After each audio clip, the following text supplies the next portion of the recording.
You're listening to the Less Stressed Lawyer podcast, episode 87. Today, we're talking all about hope. You ready? Let's go. Welcome to the Less Stressed Lawyer, the only podcast that teaches you how to manage your mind so you can live a life with less stress and far more fulfillment. If you're a lawyer who's over the overwhelm and tired of trying to hustle your way to happiness, you're in the right place. Now, here's your host, lawyer turned life coach, Olivia Vizacaro. Well, hello there.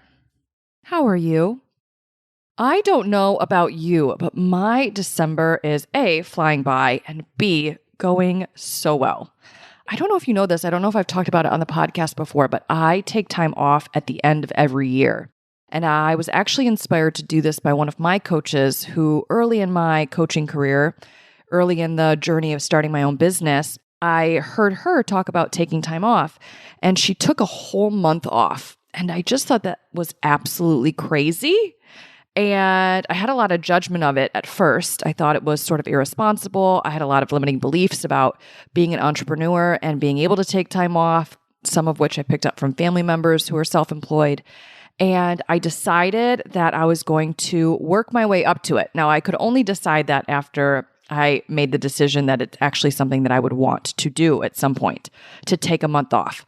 So for the past couple of years, I've taken 2 weeks off at the end of the year, and it never quite feels like enough. So this year, I've upped it to 3 weeks, and this is my last real week of work before the end of the year. So I'm taking 2 weeks off at the end of the month, and then the first week off in January.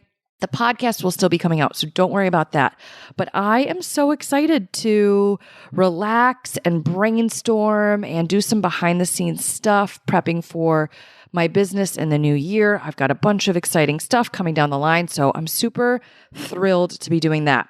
I'm also getting ready to, at the end of this week, I'm heading to Savannah to host a content weekend for a bunch of my friends. And what that looks like is we record content. We create video content. My videographer, Alex, is going to be there. If you've been to my in-person retreats, you already know Alex. So he's going to be there, and we have a whole group of entrepreneurs who are coming in to record video content with him.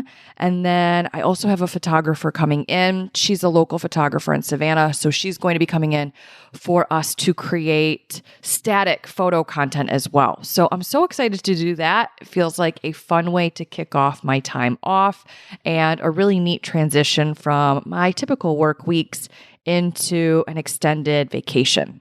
So I hope you have something fun planned throughout this month, end of year. How are you celebrating? What are you doing for yourself? Are you doing anything fun? And if you have judgment when you hear me talk about taking that much time off, I highly encourage you to explore that. What's coming up for you? Do you have limiting beliefs about what's possible for you? Do you have thoughts that aren't serving you when it comes to taking time off? I'm actually going to do a whole episode on that now that I think of it. So there's more to come on that topic, but just see what comes up for you in the meantime.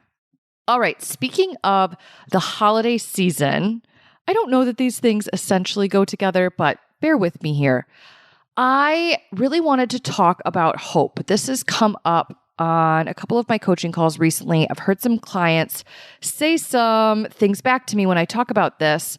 They know how I think about hope, and I've gotten some pushback. So I wanted to record a podcast episode on this topic. I also think it's sort of timely because I feel like holiday hope, miracles, kind of making wishes for the holiday season, that kind of all ties in together. Are you spending a lot of time hoping and wishing? And today we're going to talk about whether or not that serves you. All right? Okay, so let me give you a little backstory. On a couple of my recent coaching sessions with clients, I've had clients make comments to me. They've used the word hope. They've said, I hope this happens, or I hope that happens. And more than once, I've had a client say to me, well, I know you don't like hope. I know you don't like the feeling hope. Or I'll tell someone just in passing, I don't love hope as an emotion. I don't love hope as a feeling. And people will always challenge me on that. They're like, oh my God, why not? Why don't you like hope? Hope is wonderful. Hope is lovely. So, because of the pushback I've gotten on this, I wanted to address this specifically because if you've heard me say this on social media before or maybe elsewhere on the podcast, you might be confused why I feel this way about hope. So, I want to get into it today and really explain to you why I don't like it. Okay, why I think hope really isn't the emotion that you want to be cultivating for yourself and operating from. So I'm going to give you a couple examples here, but ultimately my thesis on hope is this.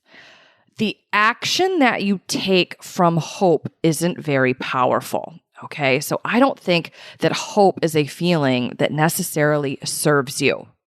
When you're feeling hopeful about something, you normally get really passive.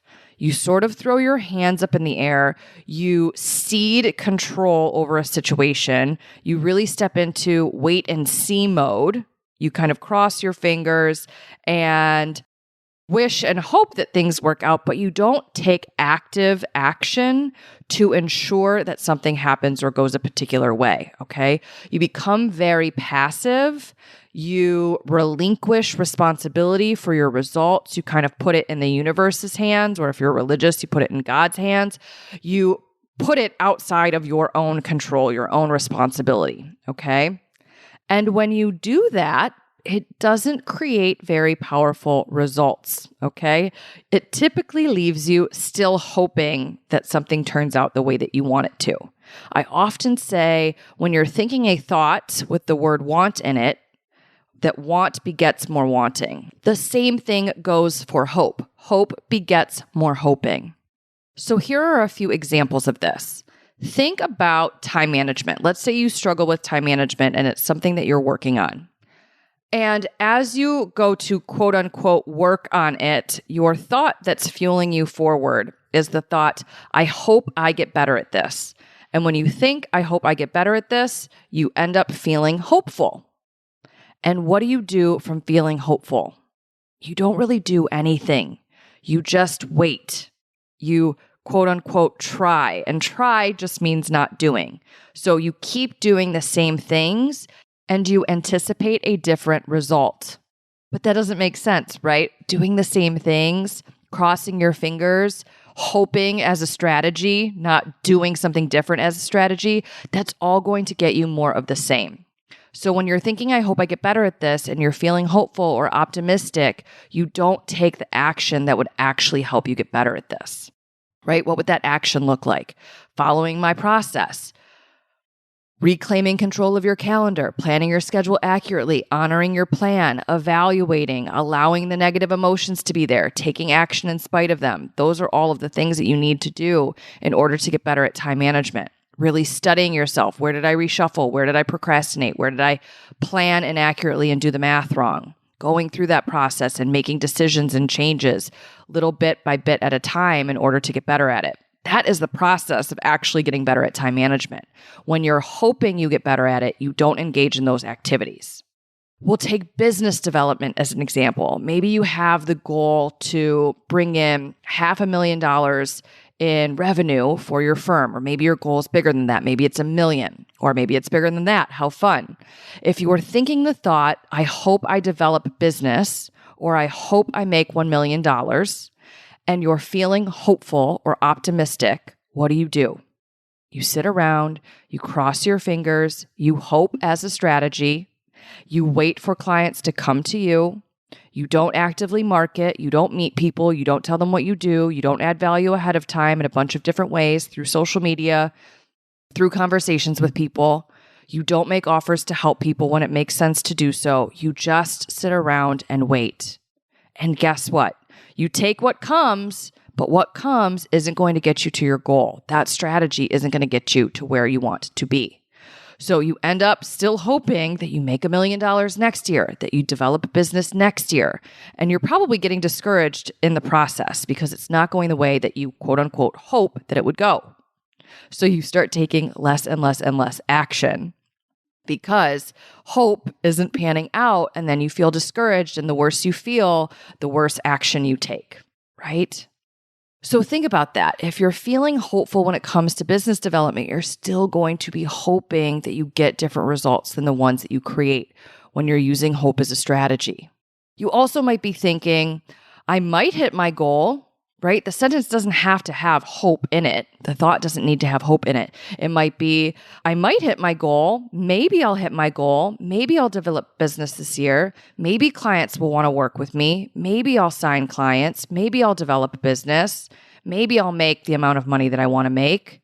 Maybe I'll get the bonus I want to get this year.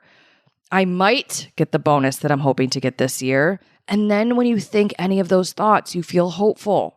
And then you relinquish control. You put the power over achieving that result outside of yourself. And then again, you cross your fingers and you wait. You wait to see what happens. When you wait and see what happens and you passively pursue your goal rather than actively pursue your goal, you don't create the results you want. Same thing if you're thinking about the circumstance of making partner. Maybe that's a goal that you have. And you're thinking the thought, I want to make partner. I hope I make partner. Maybe I'll make partner. I might make partner this year. And you feel hopeful or optimistic. What do? You sit around and wait and see, rather than actively pursuing it. What would it look like to actively pursue making partner? You're going to get very clear on what you need to do, what the firm expects of you, what the metrics are that are considered in order for you to go from being an associate to being a partner, or from being a non-equity partner to an equity partner.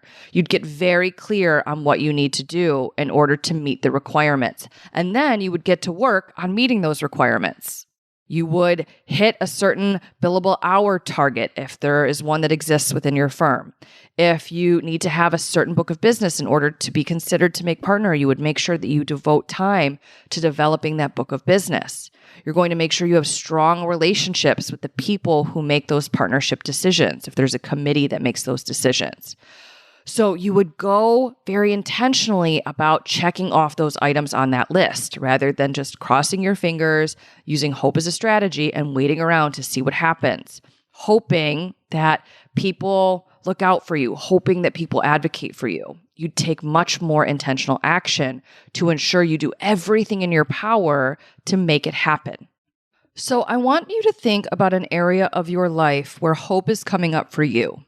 Where are you feeling hopeful? And then I want you to think about, what action do you take from that feeling? And you've got to be really honest with yourself here. If you're someone who likes feeling hopeful and you think that that's a good emotion to operate from, really get tedious here, get very specific, and identify what's the exact action you take when you're feeling hopeful. And then get even more honest, even more candid. Is that action guaranteed to produce the results you want? Are you taking the most intentional, most active action, not to be redundant, but are you taking the most meaningful, logical action to create your desired results? Or are you being passive from that hope? Here's the thing with hope. There's always a better feeling that you can move into in order to create the results you want with more intention and more success. So think about the examples we talked about earlier, the time management, the business development, making partner. If you were thinking, I'm going to get better at time management, I am getting better at time management, you would feel encouraged. If you were thinking, I can learn how to do this, you would feel capable. If you were thinking, I'll figure out how to do this, you would feel committed and resourceful. If you were thinking the thought, I will get better at time management no matter what, I will not quit until I get there, you would feel determined, right? Those emotions drive you to take significantly different action. Think about the action you take when you're feeling capable, committed, determined, resourceful, and encouraged. How would you show up differently than just feeling hopeful? If you're thinking about developing business, if you shifted from feeling hopeful that you develop it to feeling determined and committed that you would develop it, feeling capable of developing it, feeling encouraged and resourceful, what would you do? You would take that action that I mentioned a moment ago. You would meet people. You'd tell them what you do. You'd add value ahead of time. You'd make offers to help people. You would network. You would do virtual coffees. You'd go to in-person events. You'd post on social media. You'd offer trainings online. There's so much stuff that you would do. You would leave no stone unturned if you were feeling determined and committed and capable. You would really go for it. You'd be taking all of the active action, the massive action, not the passive action.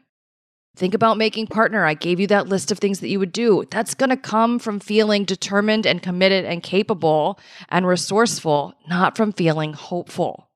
So that situation you just identified a moment ago, the one that you have hope coming up for you, the one that you're feeling hopeful about, where you're using hope as your strategy. You've gotten clear now on the action that you're taking from that hope. I want you to be really honest. How would you change what you're doing if you were feeling determined and committed and capable and resourceful and encouraged? What would change? How would you show up differently? What action would you specifically take that you're not taking right now? Would you be waiting around to see what happened? Or would you be making it happen? You're going to be making it happen if you're feeling those stronger, more powerful emotions. You're going to ensure your success. You're going to do whatever it takes to get the job done. So that's what I mean when I say I don't love hope as an emotion. I don't love hope as a strategy. I want you to move into, if you think about emotions on a spectrum, feelings on a spectrum, I want you to move into a stronger, more powerful emotion. I want you to inch your way across the spectrum, going from hope to those more powerful emotions, that committed, determined, motivated, resourceful energy. Another way to prove my point here, one of the ways that we accomplish goals, I teach people how to reverse engineer their results. And we do that by starting at the end of the model and working it backwards. So the model is the tool that I use in my coaching. It consists of 5 components: circumstances, thoughts, feelings, actions, and results. And the premise is that we encounter circumstances. So a goal would be a circumstance. And then we think thoughts about it. Those thoughts drive our feelings or cause our feelings, and our feelings drive our actions, and our actions produce our results. So what you can do, you can use the model to create awareness as to why you have the current results you have, why you're doing the things you're currently doing. And you can use it to figure out what you would need to think and how you would need to feel and what you would need to do in order to create your desired results.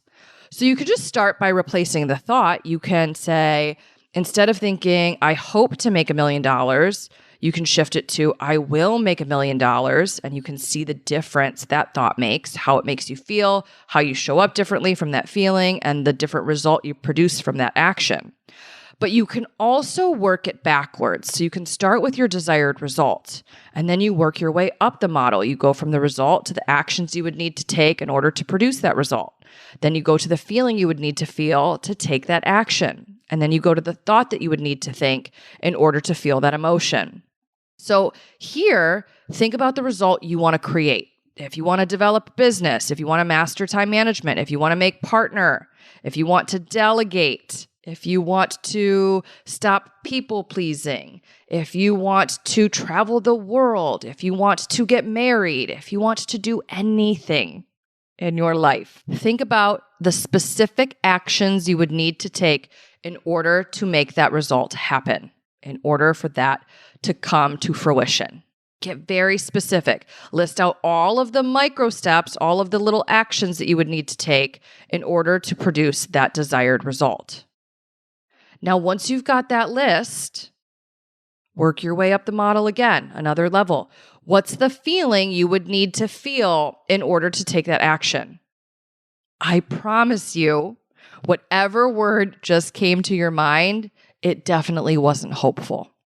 And that's what proves my point.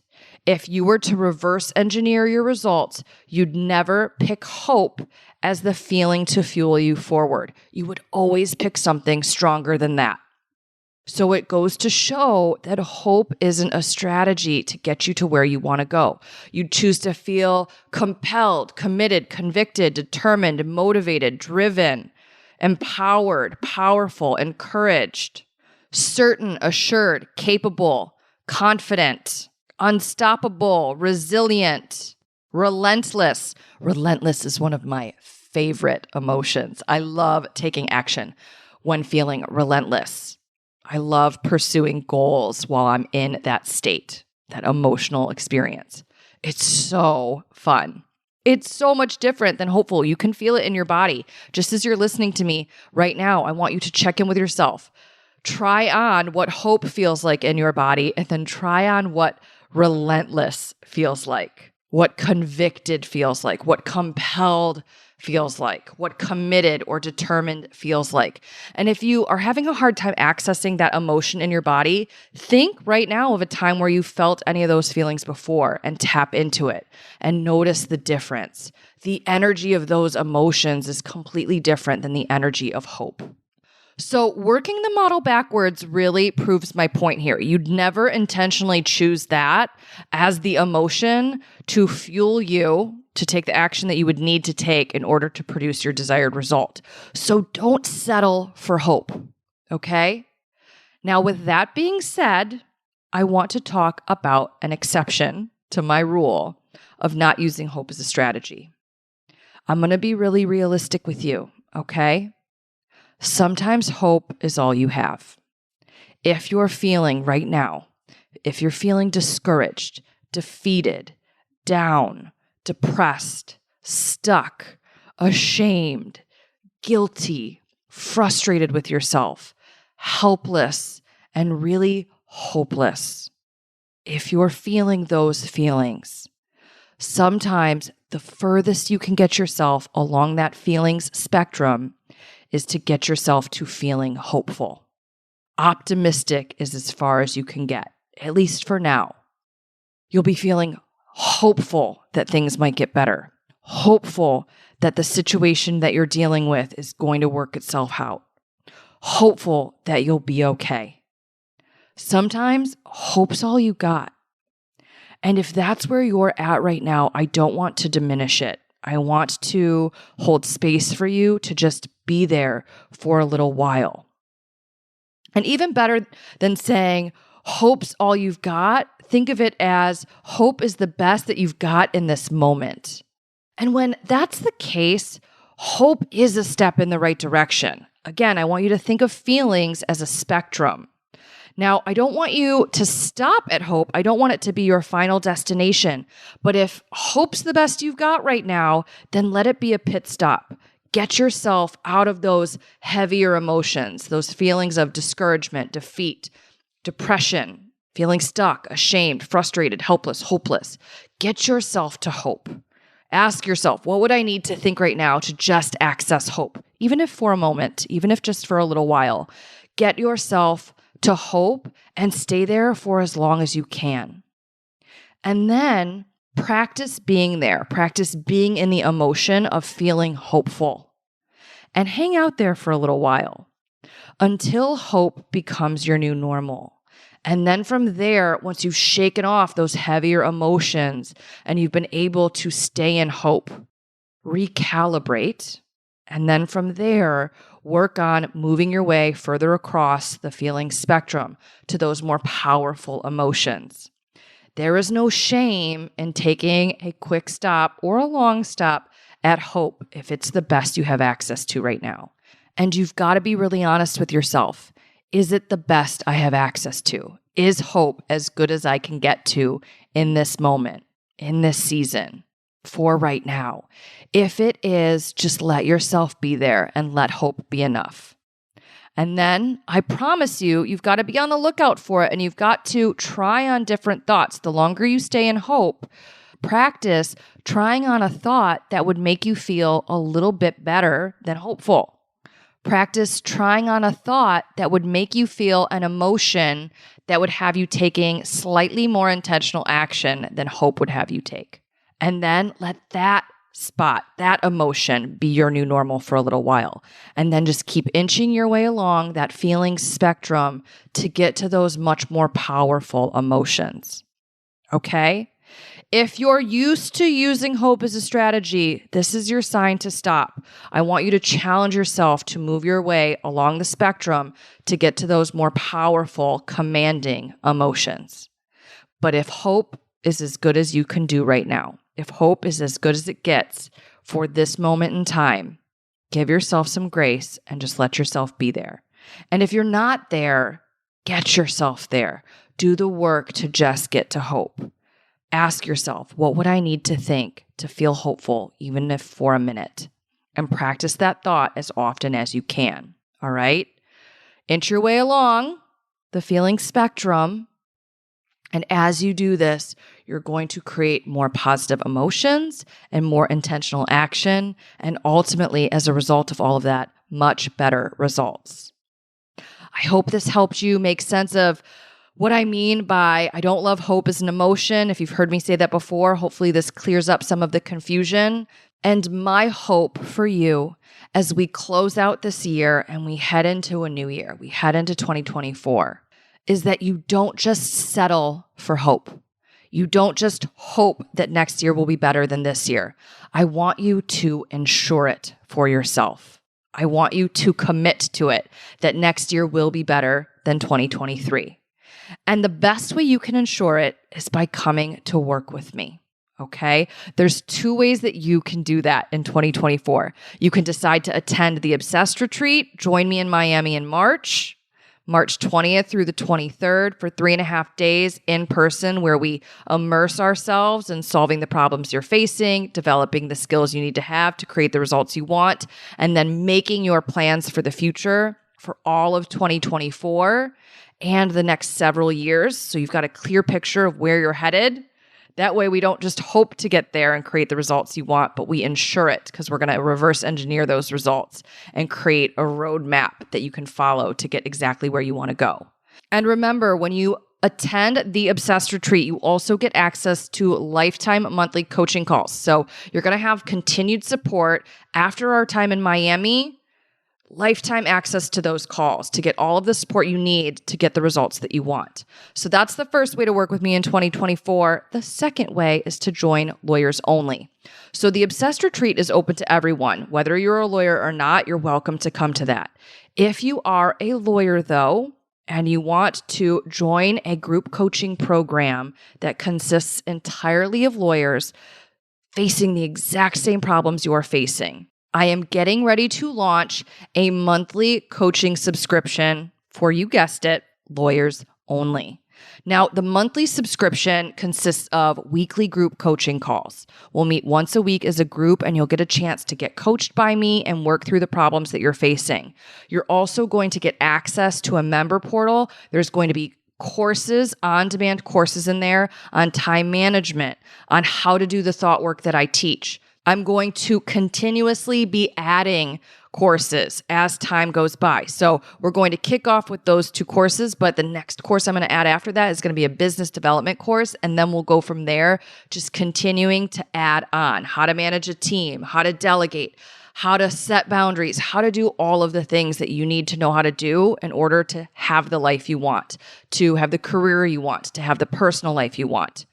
In addition to that course content that you get to binge on demand, consume on demand, as much of it as you want at a time, you're also going to have access to written coaching. You'll be able to submit issues in writing, and I'll be able to respond to you. You get to do that in between our weekly calls.